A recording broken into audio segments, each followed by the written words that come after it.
Hi friends, आज शुरू करते हैं आवर हाउस बॉय का पार्ट 32। पिछले पार्ट में हमने सुना था ईपो और जान दोनों लपेटे भी हो ही रहे थे कि यांगजी उन्हें डिस्टर्ब करने के लिए उनके घर विजिट करने के लिए आया था, जिससे ईपो यांगजी के सामने जान को बहुत बुरा भला कहता है, मगर बाद में उसे मना भी लेता है। अब आगे की स्टोरी। यांगजी स्मित करते हुए बस जान की तरफ देखते हुए कहता है, क्यों पता नहीं मैं तुम्हें इतना तक क्यों नफरत करता हूँ। मैं बस तुम्हारा फुनरल के लिए वेट भी नहीं कर सकता। मैं चाहता हूँ ईपो से शादी करके यहाँ पर आऊँ, उससे पहले ही तुम मर जाओ। जिससे जान सुनकर थोड़ा सा सैड तो हो जाता है, मगर जैसे ही वो ईपो को देखता है उसके फेस में एक बड़ी सी स्माइल आ जाता है। अब वो तीनों स्कूल आ जाते हैं। जान बहुत ज़्यादा कोशिश करता है कि वो सारे दोस्तों के सामने जिससे स्ट्रेट चल सके, मगर एक ही था जो पकड़ लिया, जो डायलन था, जो उसे टीज करते हुए कहता है, क्या तुम कोशिश कर रहे हो स्ट्रेट चलने के लिए? ओ मेरा इनोसेंट फ्रेंड प्रॉपर्ली चल भी नहीं पा रहा है। जान तो पूरी तरह ब्लश करने लगता है, जैसे वो कहीं पर छुप ही जाए। जान तो ये बात एडमिट करने में भी बहुत ज़्यादा एम्बेरस फील कर रहा था। वो अपना फेस छुपाते हुए शर्माते हुए कहता है, तुम्हें ऐसा कहने की जरूरत नहीं है, तुम बहुत ज़्यादा सेमलेस हो। अब डायलन सीरियस होते हुए कहता है, जान क्या तुम उस पर इतना ज़्यादा भरोसा करते हो? तुम ये बात पर श्योर हो कि वो तुम्हारे दिल को नहीं तोड़ेगा? क्या तुम उस पर भरोसा कर सकते हो कि वो अपने पेरेंट्स के विरुद्ध जाकर तुमसे लिए लड़ेगा, खास करके अपनी इविल मदर से? तुम्हें लगता है कि वो तुम्हारा प्यार का एडवांटेज नहीं लेगा? तुम श्योर हो कि वो तुमसे बहुत ज़्यादा प्यार करता है? ऐसा प्रिटेंड नहीं करता, वो बस तुम्हारे साथ सोने के लिए ऐसा प्रिटेंड नहीं कर रहा है। तुम्हें पता है अगर ऐसा हुआ तो मैं उस बास्टर्ड को अभी ही मार डालूंगा। जान डायलन की बातें सुनकर प्रौन हो जाता है। वो इस बारे में अभी के लिए कुछ भी नहीं सोचना चाहता था, क्योंकि अभी उसे बहुत ज़्यादा दर्द हो रहा था। वो बस स्कूल ख़त्म होने के बाद वो थोड़ा सा रेस्ट लेना चाहता था, क्योंकि उसके बैक में बहुत ज़्यादा दर्द होता है। वो मुस्कुराते हुए डायलन को आश्वासन देने की कोशिश कर रहा था। कहता है, डायलन मैं भी बहुत ज़्यादा डर रहा हूँ, मगर इस वक्त मैं ईपो से भरोसा कर सकता हूँ। मैं श्योर हूँ वो मुझसे प्यार करता है। वो कोई भी प्रिटेंड नहीं कर सकता। वो मुझे बहुत ज़्यादा प्यार करता है और वो मेरे लिए सभी से फाइट कर सकता है। डोंट वरी डायलन, मैं पूरी तरह ठीक हूँ, मगर तुम्हारी बातें मुझे बहुत ज़्यादा हर्ट कर रहा है, क्योंकि ये मुझे भरोसा है कि वो इस बार मेरे दिल को बिल्कुल भी नहीं तोड़ेगा। जैसे ही डायलन देखता है कि उसका बेस्ट फ्रेंड उसकी बातों से और ज़्यादा वरीड हो रहा है, वो अब उसे कुछ भी नहीं कहता। वो देख सकता था जान को अभी रेस्ट की ज़रूरत है। वो प्रॉपर्ली बैठ भी नहीं पा रहा था और वो उसे इनसिक्योर फील नहीं करना चाहता था और उसे और दर्द नहीं देना चाहता था। वो जान से बहुत ज़्यादा प्यार करता था। वो बस जान को खुश देखना चाहता था। अगर वो ईपो के साथ खुश है तो फिर उसे सपोर्ट करना चाहिए। ये सोचते हुए वो आगे कुछ भी नहीं कहता। वो दोनों अपने क्लासरूम की तरफ जाने लगते हैं। डायलन अब जान को फिर से चिढ़ाने लगता है। कहता है, अब बताओ तुम्हारा एक्सपीरियंस कैसा रहा? मैं भरोसा नहीं कर पा रहा हूँ कि अब तुम वर्जिन नहीं हो। इट हर्ट्स, ये कहकर उसे चिढ़ाने लगता है। दूसरी तरफ ईपो वो पूरे दिन बहुत ज़्यादा डिस्कशन फील कर रहा था। यांगजी जो उसके साथ क्लिंजी हो रहा था, उसके वजह से तो ईपो बहुत ज़्यादा इरिटेट हो गया था, मगर वो कुछ भी नहीं कर पा रहा था। वो जान को देख सकता था कि उन दोनों को इस तरह देखकर वो कितना ज़्यादा सैड हो रहा है, मगर वो स्कूल के सारे फ्रेंड्स के सामने यांगजी के साथ कुछ भी कह भी नहीं सकता। जैसे ही क्लास ख़त्म होता है वो पार्किंग एरिया में जाता है। यांगजी भी उससे पीछा करते हुए उसके पास आ जाता है। अब ईपो का गुस्से का सबर टूट गया था। वो उससे जोर से धक्का देते हुए कहता है, अब कितनी देर तक इस तरह चलता रहेगा? मुझसे दूर रहो। हमने शादी नहीं किया है। तुम्हें क्या लगता है मैं तुम्हें शादी करने वाला हूँ? प्लीज़ ऐसा सोचना भी मत। मुझसे दूर रहो। ईपो उसे गुस्से से देखने लगता है, मगर वो थोड़ा सा खुश भी था, क्योंकि यांगजी ने सुबह जहान को बहुत जोर से पुश किया था। इसी वजह से इब्बो थोड़ा सा गुस्सा था। उस पर उसने कुछ भी नहीं कर पाया था, मगर अब वह सक्सेस हो गया था। तुम बीच, मैंने तुम्हें 1000 बार कहा है मैं तुम्हारा नहीं हूँ, और ऐसा प्रिटेंड करने की कोशिश भी मत करना कि मैं तुमसे शादी करने वाला हूँ। और तुम्हारी हिम्मत कैसे हुई मेरे घर पर आने के लिए? तुम्हें क्या लगता है मैं कुछ भी नहीं समझ पा रहा हूँ? मैं तुम्हें मारूं उससे पहले ही यहाँ से निकल जाओ, क्योंकि मैं कोई गर्ल पर हाथ नहीं उठाता। मगर ऐसा मत सोचना, तुम्हारे जैसे बीच को मैं छोड़ दूंगा।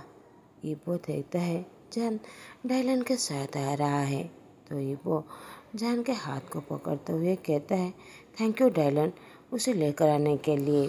तुम मेरे साथ चलो, मेरे लिए ब्रेकफास्ट बनाना। इबो ऐसे प्रिटेंड करता है जैसे वो उस पर बहुत ज़्यादा गुस्सा है, और जान को खींचते हुए लेने लगता है।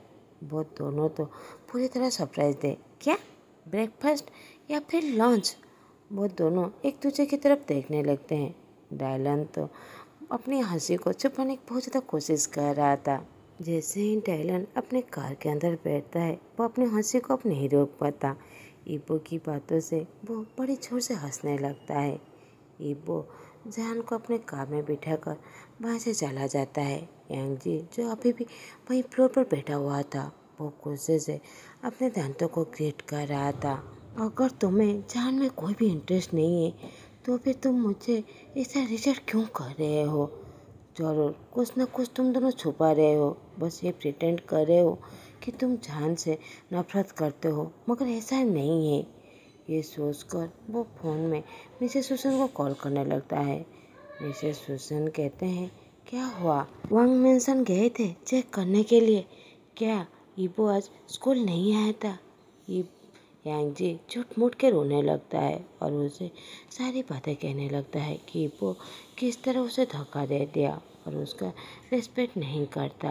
आंटी, मैं आपको सच ही कह रहा हूँ, कुछ तो गलत है। उस हाउस बॉय पर भरोसा नहीं कर सकते। आपके जाने के बाद वो कुछ स्ट्रेंज बिहेव कर रहा है। वो अच्छी तरीके से मुझे ट्रीट नहीं करता। वो मुझे धक्का दे दिया। प्लीज़ आप जल्दी वापस आ जाइए। मुझे डाउट हो रहा है वो हाउस बॉय मुझसे मेरा इपो छीन लेगा। मिसेस सुसन यांगजी को काम डाउन करते हैं और कहते हैं, मैं नेक्स्ट फ्लाइट से ही वापस आ रहा हूँ, डोंट वरी।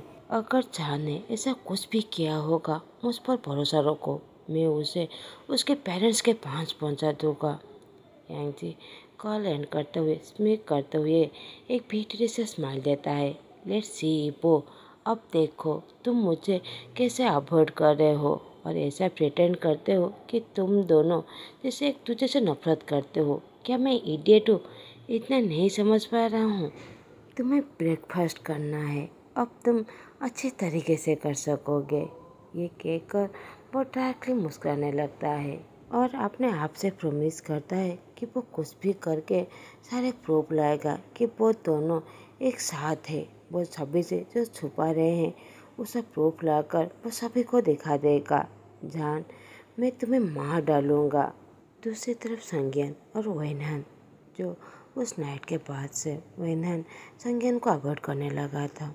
वो कभी भी भरोसा नहीं कर पा रहा था जिससे वो इतना प्यार करता है। उसका बेस्ट फ्रेंड सारा ब्लेम उस पर लगा रहा है कि उसने उसे सीडुस किया। ऐसा कैसे कह सकता है? ये उसे बहुत ज़्यादा बुरा लगा था। वेनन ने तो पूरी तरह डिसाइड भी कर लिया था कि वो मरते दम तक वो संज्ञान को अवॉइड करेगा। दूसरी तरफ संज्ञान भी उससे भी बहुत ज़्यादा गिल्टी फील हो रहा था। दूसरी तरफ वेनन के इग्नोर उसे तो और चौथा बुरा लग रहा था। उसे पता था उस नाइट जो भी हुआ वो गलत हुआ। यहाँ तक जो सुबह उसने जो सारी बातें की थी वो उससे भी ज़्यादा बुरा था। उसने कभी भी रियलाइज़ नहीं किया था कि वो ड्रिंक होने बाद इतना ज़्यादा मिसअप कर दिया। यहाँ तक वो अपने बेस्ट फ्रेंड ओइनान के साथ सो भी गया। वो ये सोचते हुए भी वो बहुत ज़्यादा बुरा लग रहा था। वही बात इमेजिन भी नहीं करना चाहता था, मगर वो इतना तो समझ गया था कि अब उसे ओइनान की ज़रूरत है।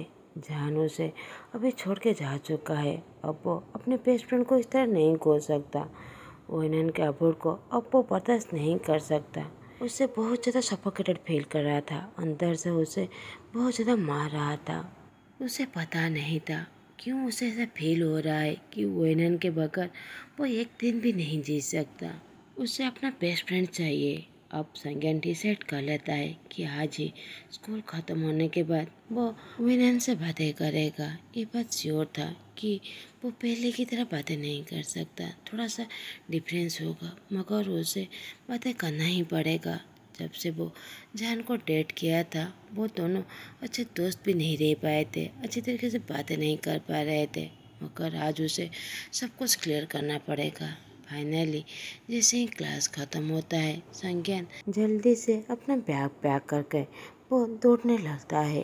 वेनन जो उसने इग्नोर करते हुए जा रहा था उसे बुलाने लगता है। वो इस अपॉर्चुनिटी को खोना नहीं चाहता था, मगर वेनन उसे इग्नोर करते हुए बाहर जाने लगता है।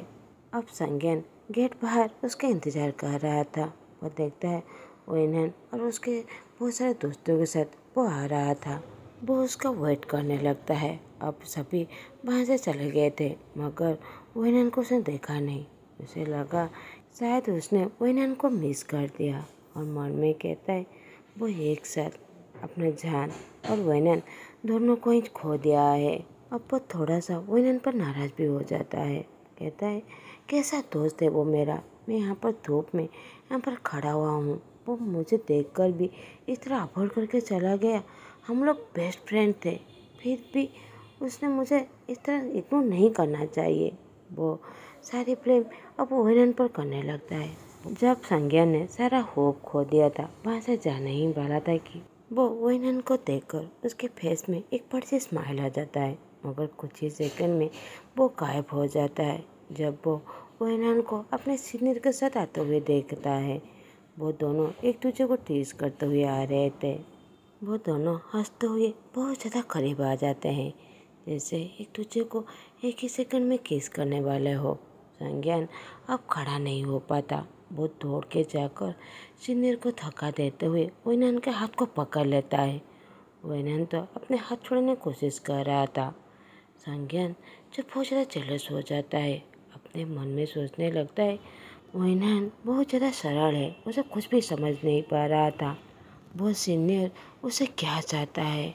मगर यहाँ से सबसे बड़ा पॉइंट था कि वो खुद इतना ज़्यादा जेलस क्यों हो रहा है, उसे इतना ज़्यादा अनकम्फर्टेबल फील क्यों हो रहा है जब वेनन को वो दूसरे इंसान के साथ देखता है।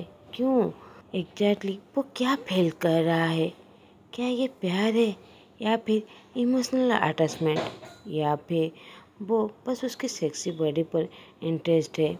वो ये सारी बात समझने की कोशिश कर रहा था, मगर इसे पता था फाइनली वो सुबह से वेनन से बातें करना चाहता था। अब उसे ढूंढ ही लिया है। वो वेनन को खींचते हुए ले जाने लगता है।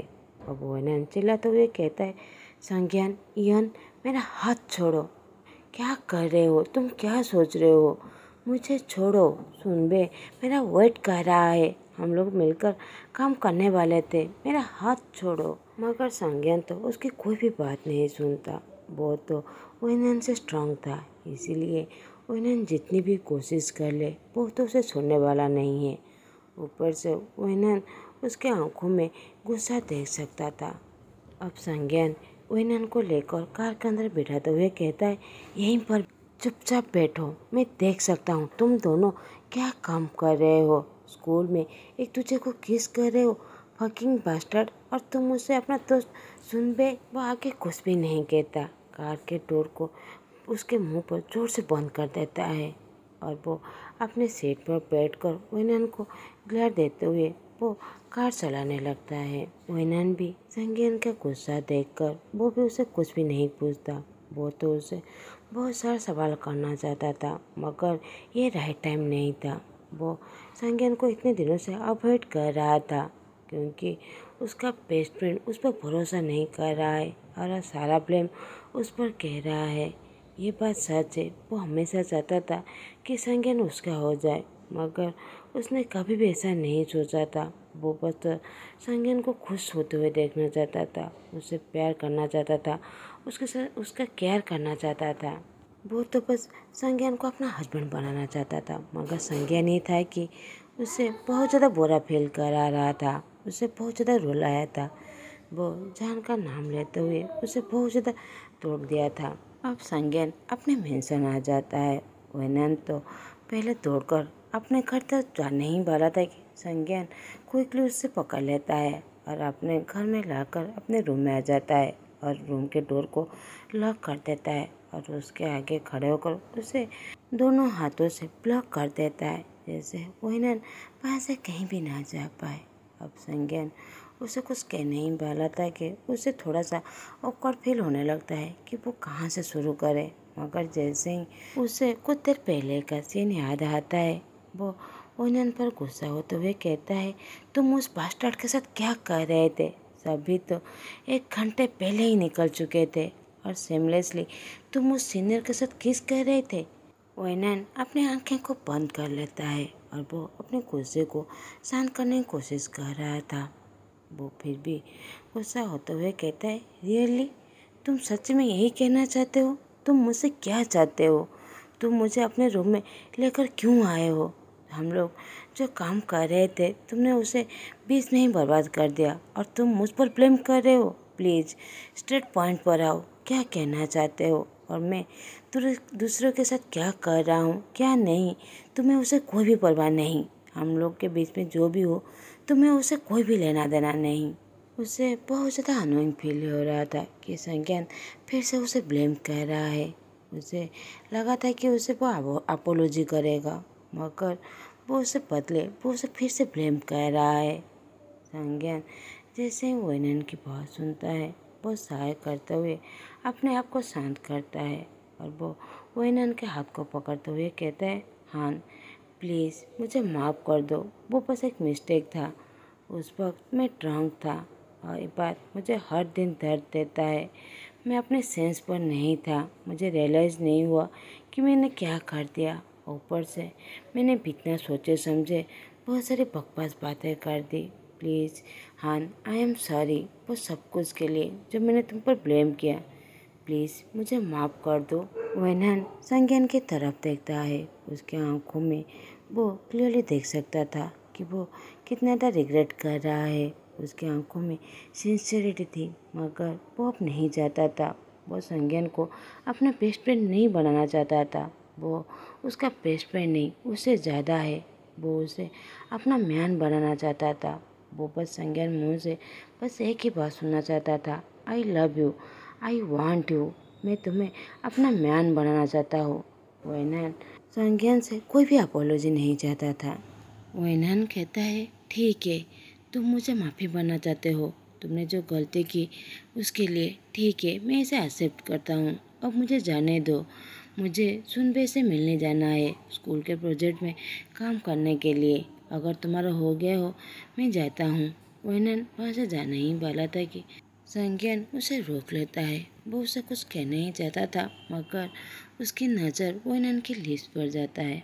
वो बस वहाँ पर किस करना चाहता था और कुछ ही सेकंड में उसे पता भी नहीं चलता वो कब वैनन को किस करने लगा था। उसे तब सेंस में आता है जब वैनन उसे पीछे धक्का दे रहा था। वैनन बहुत ज़्यादा कोशिश करता है कि वो उसके साथ मजाक कर रहा है, ये उसका वीकनेस है। वो संज्ञान से बहुत ज़्यादा प्यार करता है। वो संज्ञान के सामने बहुत ज़्यादा वीक हो जाता है, मगर वो कभी भी नहीं चाहता कि संज्ञान उसे फोर्सफुली किस करे। कुछ ही सेकंड में वैनन भी संज्ञान के किस में पूरी तरह खो जाता है। वो दोनों एक दूसरे को हॉटली किस करने लगते हैं। ये कोई फोर्सफुली नहीं था, पैशनेट किस था जो बहुत जल्द लस्ट में भर जाता है। संज्ञान वैनन को कैरी करते हुए अपने बेड पे ला देता है। अब संज्ञान के हाथ वैनन के शर्ट के अंदर था। वो उसके ड्रेस के बटन को खोलने की कोशिश कर रहा था। वैनन उसके चेस्ट को मारकर रोकते हुए कहता है, इयन प्लीज रुक जाओ। संज्ञान कहता है, नहीं तुम मुझे बस बिलोंग करते हो। संज्ञान जब देखता है वैनन अपने मन को कंट्रोल करने की कोशिश कर रहा था, इसका मतलब वैनन भी ये सब कुछ चाहता है। अब वो अपने आप को नहीं रोकता। वो संज्ञान के नेक पर बाइट करने लगता है। उसकी पूरे बॉडी पर किस करने लगता है। वैनान भी पूरी तरह अपने आप को संज्ञान को सौंप देता है। अब संज्ञान थोड़ा सा भी वेट नहीं करता। वो वैनान को किस करते हुए वो दोनों लव मेकिंग करते हैं।